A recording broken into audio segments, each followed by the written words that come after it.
નમસ્કાર, હું છું જર્નાલિસ્ટ નિલેશ પ્રજાપતિ. આજે આપણે ખાસા દેવાનંદ આશ્રમના પૂજ્ય બળદેવ બાપુ આપણી વચ્ચે ઉપસ્થિત છે. આપણે એમને દર્શક મિત્રોને એમની સમક્ષ થોડાક ધર્મને લગતા 2-3 સવાલો કરીશું અને જાણીશું. નમસ્તે. નમસ્તે. આપનું સ્વાગત છે. અને પહેલો સવાલ એવો છે કે સૌથી મોટો ધર્મ કયો? માનવ ધર્મ છે એ મોટામાં મોટો છે. આત્મા છો પરમાત્મા, જેટલી માનવની સેવા થાય એટલો એ ધર્મ મોટામાં મોટો. અચ્છા, બીજું બાપુ, અત્યારે આ સમયમાં ખૂબ આધુનિક ને ટેકનોલોજીનો સમય છે અત્યારે, તો એમાં સુખી કોને ગણવા અને દુઃખી કોને ગણવા?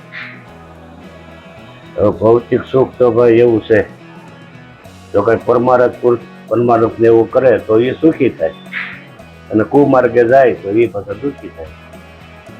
એટલે અત્યારે બાપુ લોકોની ભાગદોડ છે, ભૌતિક સુવિધા, ગાડી બંગલા બધું જ છે, તો ઘણાને મનથી શાંતિ નથી. તો એ ભૌતિકમાં સુખ ગણવું કે મનની શાંતિને સુખ ગણવું? એટલે આ ભૌતિક સુખ છે, ઓલું સુખ તો નથી. મનની શાંતિનું સુખ માટે તો પોતાને નીતિ લેવી પડે, નીતિ કરવી પડે, નીતિથી કમાવવું પડે. અને ભૌતિકમાં તો હું જે આવ્યો એ લઈ જ લેવાનું છે. હા, એટલે એ સુખ ન આપે ને. અત્યારે બાપુ આશ્રમો, ગુરુદ્વારો બધા હોય છે, તો એમાં માણસના જીવનમાં એનું શું મહત્વ? ધર્મસ્થાનો જે આપણા છે, દેવ ડેરા, મંદિરો, ગુરુ આશ્રમો, આ બધું છે, તો એમ માનવ જીવનમાં એનું શું મહત્વ રહેલું છે? માનવ સમાજમાં એનું કલ્યાણ છે, કારણ કે ત્યાં જાય તો એને બધી સમજૂતી મળે, એને સેવાની બધી શાન મળે, ગુરુ પીરોનું આપણું શું લક્ષ્ય છે એ બધું એને જાણવા મળે. કોઈ જે ક્યાંય ગયેલો જ ન હોય તો કોઈને એને અનુભવ જ નથી થવાનો, ખ્યાલે નથી આવવાનો. કંઈક જાય તો આપણને ખ્યાલ આવે કે આપણી પરંપરા છે, આપણા બાપાએ આપણા ગુરુ પાસે જતા હતા, આપણે જઈએ એવું આપણે લઈ ગયા હોય તો એને બતાવે ને. હા, હોય પરંપરા હાલે. બાપુ, સનાતન ધર્મમાં ગુરુનું શું મહત્વ રહેલું છે?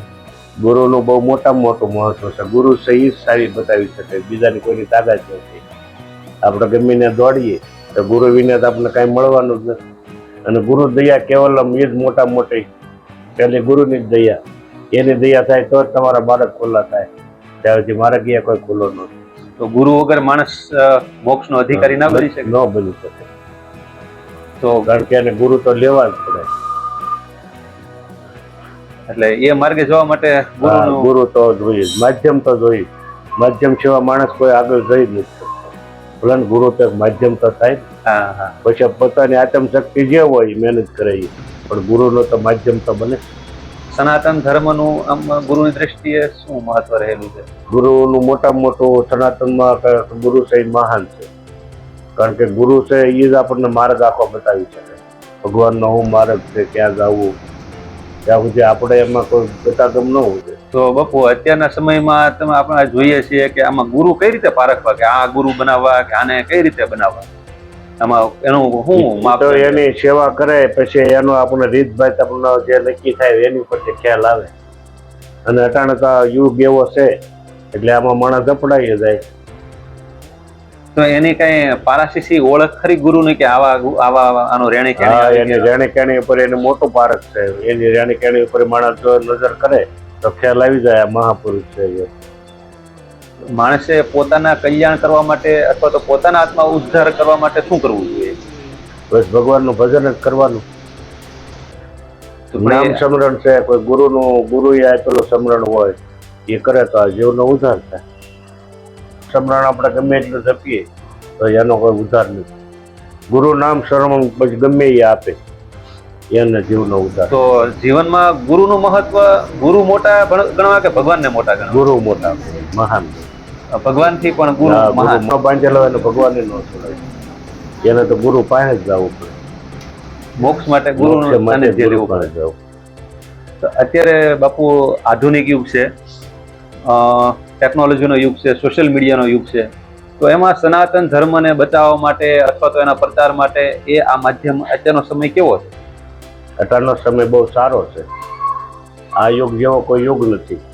તેની થોડું કરન જાદુ પ્રાપ્ત થાય. કળશમ યુગની જો નર કરત વિશ્વાસ. આ યુગમાં તમે થોડું કરન જાદુ પ્રાપ્ત થાય. પણ અટાણે માણસોનું મન હું વેગળું બની ગયું છે. એટલે ભૌતિક સુખની બધા દોટ મૂકી છે. નકર યુગ બહુ સારામાં સારો છે. પેલા 10,000 વર્ષ તપસ્યા કરતા તોય મેળ ન આવતો. હવે તમે ટૂંકમાં થોડુંક કરો તો ભગવાન તરત તમને કેટલું આપી દે છે, અઢળક આપે છે. આપણે હેસિયત બારું આપે છે. કોઈએ કલ્પના ન કરી હોય કે આવા આવા આશ્રમ બની જાય આવું હા. બનશે.